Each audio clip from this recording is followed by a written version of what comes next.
Hello, j'ai fait 3 petites expériences de sortie de corps dans les 10 derniers jours. Oh, rien d'extraordinaire, hein, vous attendez pas à ce que je vous raconte que je suis allée dans la pièce à côté, très loin, dans des espaces oniriques fabuleux. Non, non, j'étais juste à 2 mètres au-dessus de moi avant de redescendre. Mais ça me donne tellement de recul sur l'incarnation, ça me fait voir l'incarnation tellement sur un autre point de vue et sentir de nouvelles choses aussi, voir de nouvelles choses que j'avais vraiment envie de vous le partager.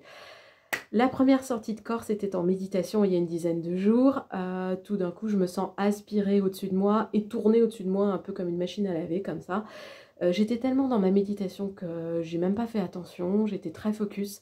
J'ai vraiment percuté en redescendant. Pouf. Ah oui, tiens, j'étais en haut quand même. Bon, ok. Les 2 dernières, c'était en prenant un petit peu de râpé. Le râpé, vous pouvez vous renseigner si vous voulez, c'est une substance chamanique à base de tabac rustique qui sert à transformer les mémoires, à ouvrir la conscience, à s'ancrer, ça sert à plein de très très belles choses. C'est complètement légal, hein, rassurez-vous. Renseignez-vous si vous voulez, il y a beaucoup de sites qui en parlent. Par contre, n'expérimentez pas tout seul, c'est très fort, donc il faut quelqu'un d'habitué avec vous qui vous fasse un espace énergétique safe, émotionnel, pardon, safe. Ne jouez pas à l'apprenti sorcier, pas de blague avec ça, hein. Bon, donc moi j'étais en train de, voilà, je prends mon petit râpé et tout d'un coup je me sens aspirée d'un seul coup vers le haut dans un espace très lumineux, bourré de motifs géométriques un peu comme des mandalas, avec des êtres de lumière partout qui me racontent des choses. Bon, jusque-là, tout va bien, c'est ma norme. Oui, je sais, ça va vous faire rire. Bon, rien d'extraordinaire, pour moi en tout cas. Je redescends d'un seul coup, parce que le râpé c'est fait pour l'ancrage, hein, donc je me retrouve vissée dans mon corps. Je continue, je vais me coucher, un peu stone comme ça. Je me réveille ce matin. Ma dernière expérience de sortie de corps, c'était hier soir. Je me réveille ce matin, je me sens un peu en transformation, un peu fatiguée, ça bouge beaucoup. Bon, je me dis, je dois transformer quelque chose. Je sors de chez moi pour aller travailler, des couleurs partout dans le ciel, une très belle énergie, de la lumière partout. Ok, bon ça m'arrive aussi. Mais tout d'un coup, je percute dans mon cœur que je ressens et que je vis à quel point l'incarnation est une illusion et juste un training. Alors, c'est facile à comprendre, hein. Y a plein de gens qui le savent, il y a plein de gens qui le sentent. Mais là, c'était bien plus profond que ça, c'était dans mon cœur, je le vivais.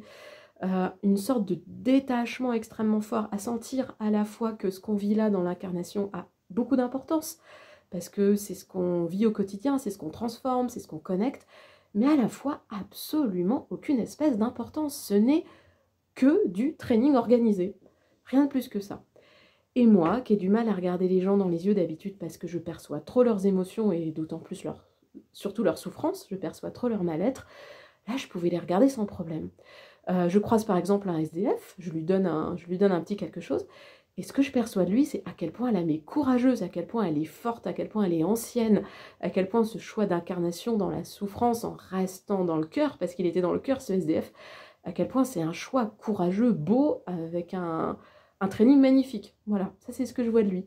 Je croise 2 autres personnes qui étaient bien plus repliées dans leur mal-être et dans leur souffrance, et autour, je vois des êtres lumineux en train de les aider, de transformer à leur place, de connecter des choses. Ces personnes étaient en pleine transformation, elles ne s'en rendaient absolument pas compte. Elles étaient juste repliées sur leur mal-être. Je me suis dit, mais c'est génial, même quand on ne le voit pas, même quand on ne le sait pas, même quand on est perdu, en fait, l'âme s'élève et l'âme transforme de toute façon, même quand le mental est complètement à côté de cette idée-là. J'ai trouvé ça très beau. Je croise une autre personne qui était beaucoup plus dans la paix, et elle, je sens que son choix est de travailler un rapport de paix avec l'incarnation, un rapport de complicité avec la matière. Et je me suis dit, mais oui, c'est une très belle ressource aussi, de connecter ça, de pouvoir être dans l'incarnation en, comment dire, en lien étroit et beau avec la matière et avec l'incarnation. Je croise une autre personne qui était très lumineuse, je l'ai vue que de dos, mais elle dégageait plein d'énergie. Et là, je la vois créer de la beauté, créer de la lumière partout où elle passait. Elle ne s'en rendait absolument pas compte. Elle était en train de transformer le monde, comme ça, toute seule. Et son âme, elle le savait, et son âme l'enregistrait, qu'elle en ait conscience ou pas.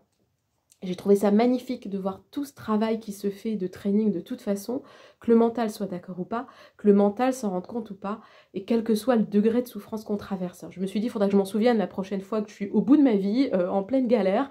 Ok, mon âme s'élève, anyway, même si je m'en rends pas compte. Voilà, j'ai trouvé ça splendide. Et pour finir, tout d'un coup, je me suis mis à voir de l'amour partout. Partout. Alors, je sais, c'est cliché, mais là, vraiment, c'était là. Dans tous les interstices de la matière, entre les molécules, entre les particules, comme si on était, mais plus qu'entouré d'amour, vraiment fait d'amour, pétri d'amour. Vous imaginez votre corps de l'amour qui passe partout entre tous les interstices entre les particules, mais vous êtes fait à 99% d'amour. Et c'était une merveille. Alors bien sûr, on ne peut pas rester dans cette conscience-là, parce que sinon, on ne s'entraîne pas.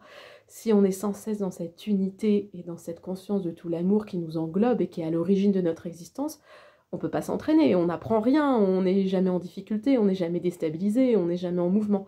Mais je me sens en gratitude de l'avoir perçu ce matin, même quelques minutes. Voilà, donc je voulais vous le communiquer. À très bientôt.